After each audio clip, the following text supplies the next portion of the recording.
Let's talk a little bit more about Synos. So you're a veteran with them. You've been there for a long time. Ben told us you recruited him to join the team. So can you tell us a bit more about the company, their philosophies, where they've come from? And obviously they're distributed by Zytide here in Australia and New Zealand, but just give us a bit of a background. I think the best way to answer it is how I became a customer in the first place, because I was a customer. I didn't start by coming to where I am now. When I was a dentist, I had a couple of patients with pretty bad gum disease, and I followed the protocol that I was taught at uni: refer them or get better, they come back, you carry on. It just never got better. I was like, what the hell's going on? And then they said, look, I'll just see you in 6 months. I can't take this anymore. I said, fine. 6 months later, they came back and everything was fixed.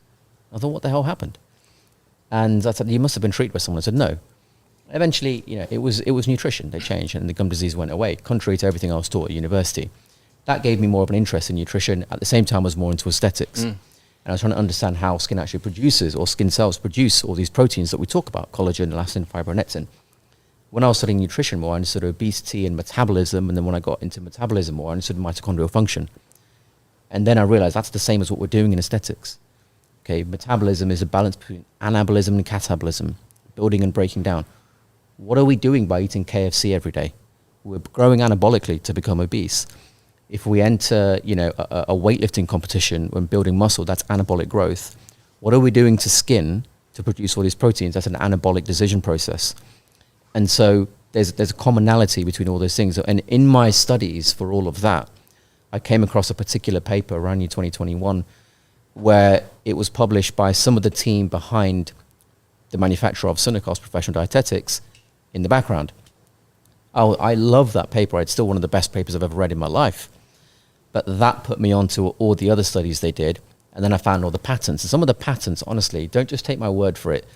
Google Professional Dietetics. Don't look at their products. Go to their patents, and you will see some of the most ridiculous abilities to control what a cell does that you've ever seen. And if I told you some of them, you wouldn't believe me. But it's all real. And I thought you have to have such immense R&D and know-how to get that. Let's have a look at what products they make. Then I found the website and I thought, oh, they got something for aesthetics. Let's have a look. Let's try it. And that's how I became the customer. And that's, and then I got deeper and deeper and nerdier. And it got to the point where I think a year or two ago, I was speaking to the company and I said, look, in your marketing, you're saying you're making these proteins. I'll write you a new list. And I wrote down a whole load of things. And I said, you're actually making that, whether you know it or not. And they said, maybe not. They didn't trust me. Eventually they went and did the test and they said, yeah, you're right. We are actually making these proteins. So now there's more to it. And hopefully I'll direct them in other proteins they're producing as well over time.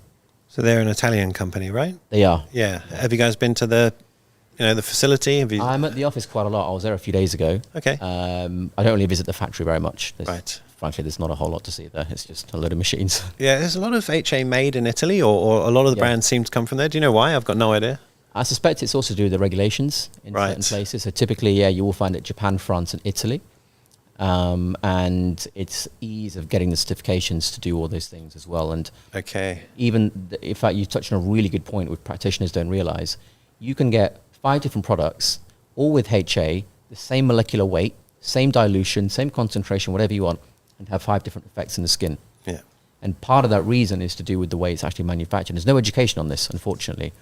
In fact, I put a video on my YouTube talking about HA. I got carried away and it ended up being 5 hours.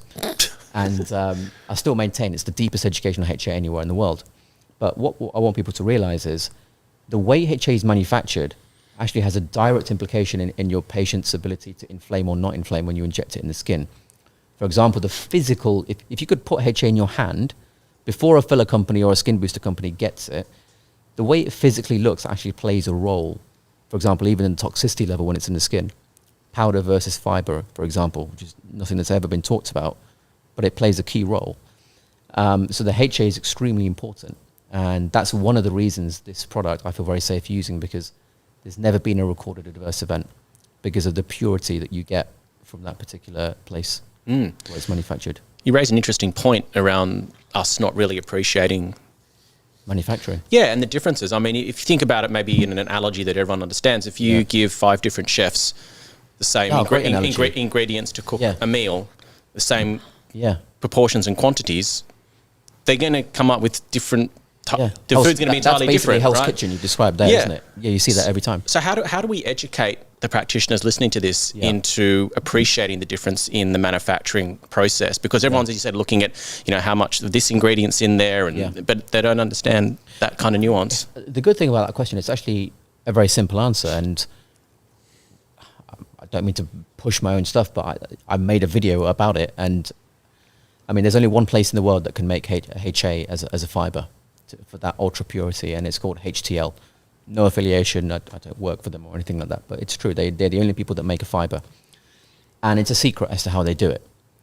But I'm pretty certain I reverse engineered their entire manufacturing process in that video, because when I showed them, they said no comment, but they had a smile on their face.